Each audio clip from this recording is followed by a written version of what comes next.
Você acha que matou uma pessoa. Tem tanta certeza que confessa o crime e vai para a cadeia. Mais do que isso. As revelações que você faz sobre o caso levam mais meia dúzia de pessoas presas. Só tem um problema. Depois de 20 anos, conseguem finalmente provar que tudo aquilo era uma memória falsa. Nem você, nem nenhuma daquelas pessoas nunca teve nada a ver com o crime. Por mais que você ainda não acredite nisso. Plural apresenta O que ler agora?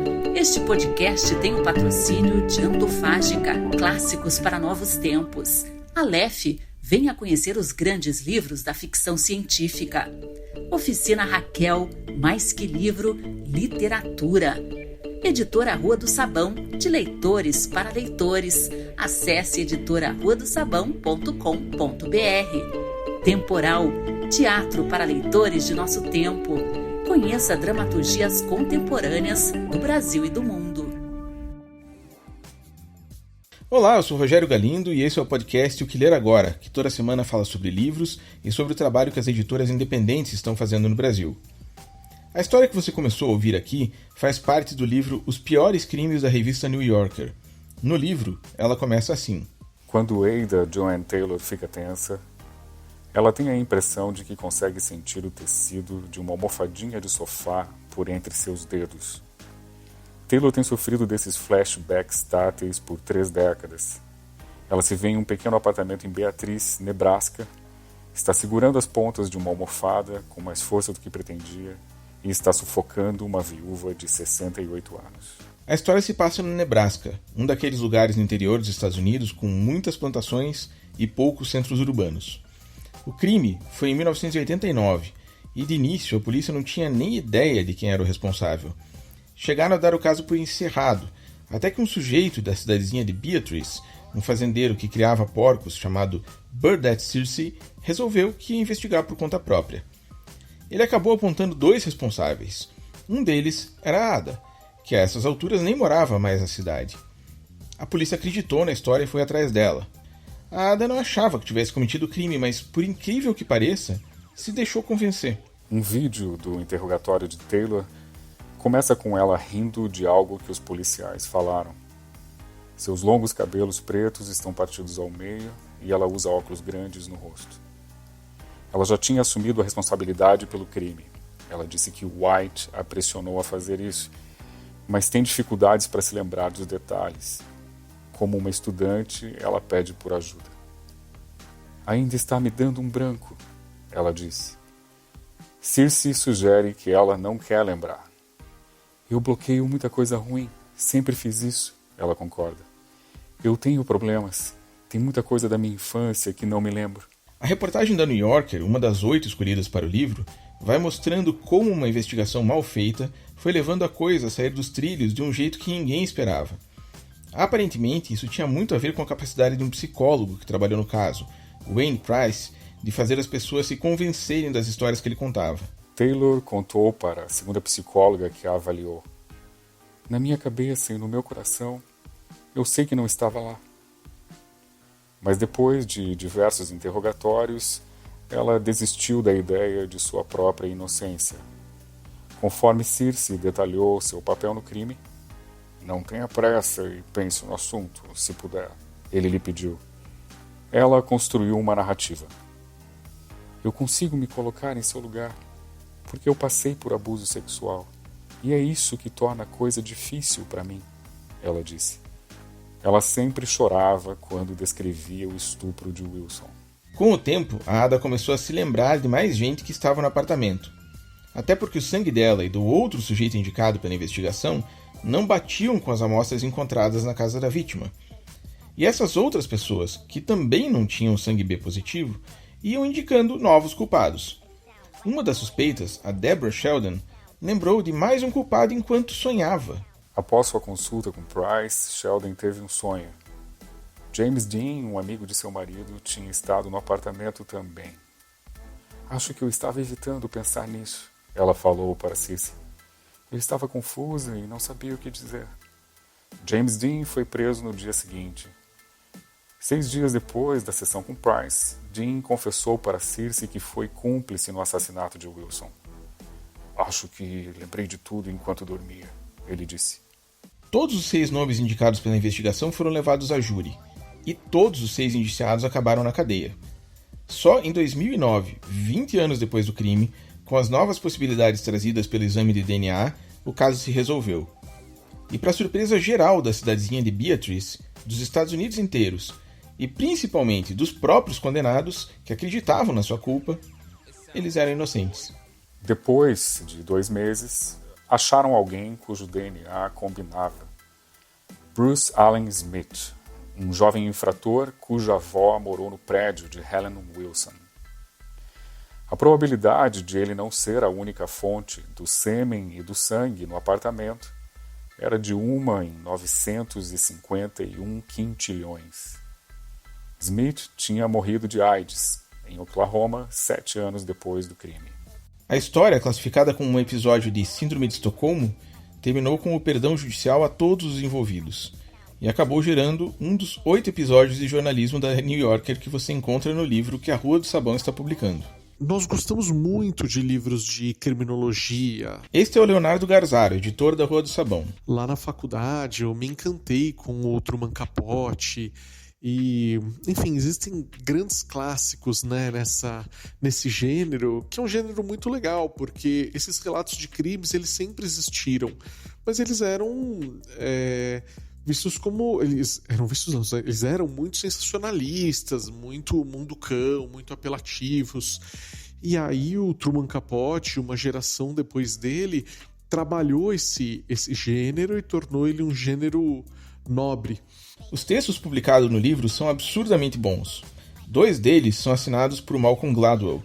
Num deles, o assunto são aqueles famosos perfis psicológicos que o FBI faz para desvendar assassinatos. Sem spoilers, mas o final é de deixar o queixo caído.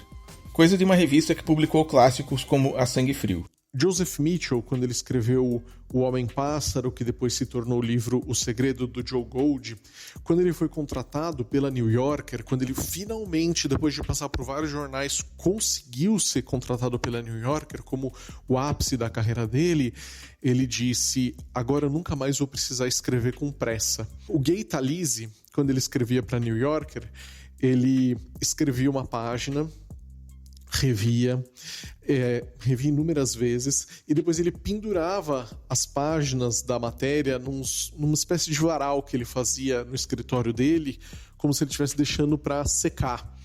O John Hershey, quando escreveu Hiroshima, fala sobre isso. Existe uma preocupação no jornalismo norte-americano com a frase, com a elegância da frase, com a frase bem feita, bem estruturada, com a apuração sistemática.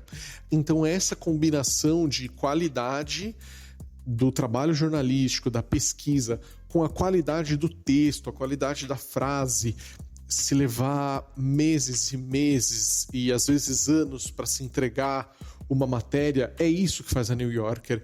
Uma das coisas legais é que o livro foi todo montado no Brasil, ou seja, não é um livro que já existia nos Estados Unidos e foi traduzido. A seleção foi toda feita pelo Felipe Damorim. Ele explica como fez a escolha. Na verdade, o processo de seleção, ele não foi tão complicado assim, porque o processo de seleção aconteceu antes da ideia do livro. Eu leio a revista New Yorker já faz bastante tempo, né?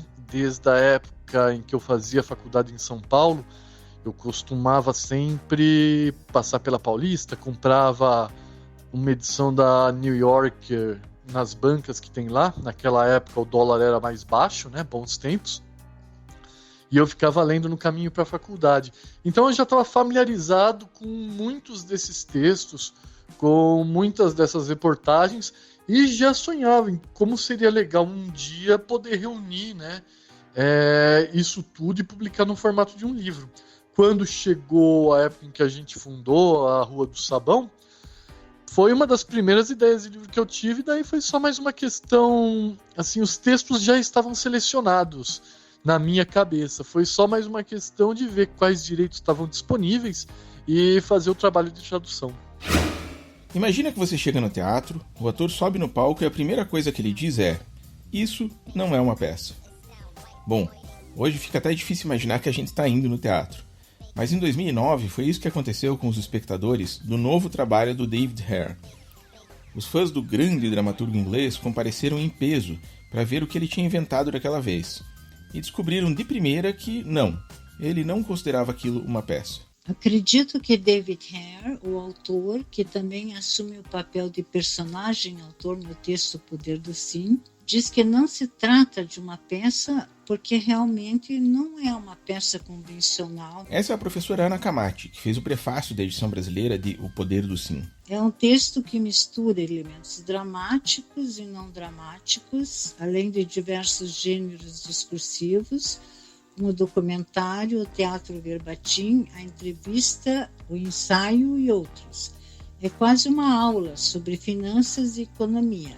Enfim, é um texto de teatro contemporâneo que não versa apenas sobre a crise financeira global de 2008, mas se debruça também sobre os comportamentos humanos que, de certa maneira, desencadearam essa crise, como a avareza, a ganância, o egoísmo e outros males do capitalismo selvagem. Ou seja, quando o ator que faz o papel do próprio David Hare, o autor da peça, diz que aquilo é outra coisa, ele não está brincando. O tema já não é dos mais comuns para o teatro. O texto inteiro fala sobre a crise que abalou o mundo em 2008.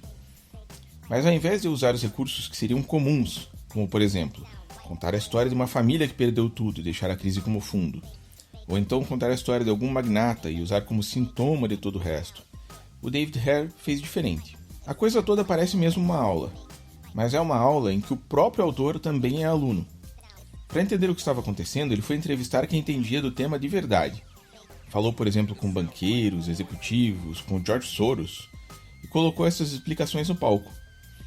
Até o processo de criação está em debate ali. Tem gente no ouvido do autor dizendo: põe esse cara de vilão, é perfeito.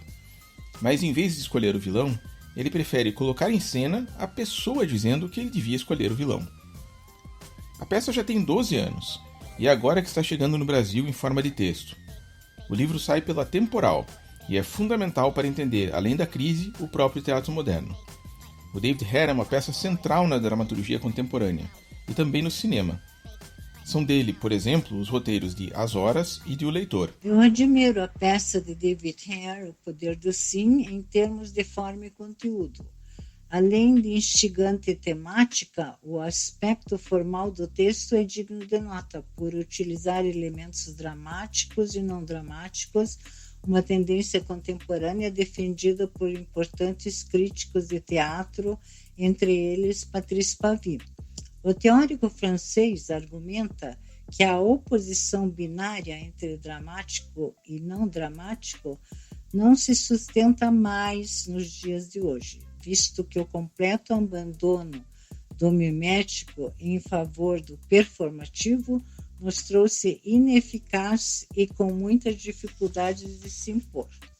Por outro lado, eu admiro o dramaturgo, roteirista de cinema e TV, encenador David Hare, por sua compreensão aprofundada das complexidades da natureza humana, sua visão crítica a respeito da sociedade e da cultura contemporâneas e sua habilidade de ver uma mesma questão sob diversos pontos de vista. A vasta produção artística de David Hare, que se estende desde 1970 até hoje, faz dele uma das personalidades mais importantes do cenário artístico contemporâneo em âmbito global. E é isso aí, pessoal. O programa dessa semana chega ao fim e a gente agradece demais a audiência de vocês. Semana que vem tem mais. Valeu! Você ouviu O Que Ler Agora. Reportagem e apresentação Rogério Galindo. Edição Sandy Bate. Locução Sandra Guimarães. Comercial Bob Marocchi. Agradecimento especial deste episódio Irineu Neto.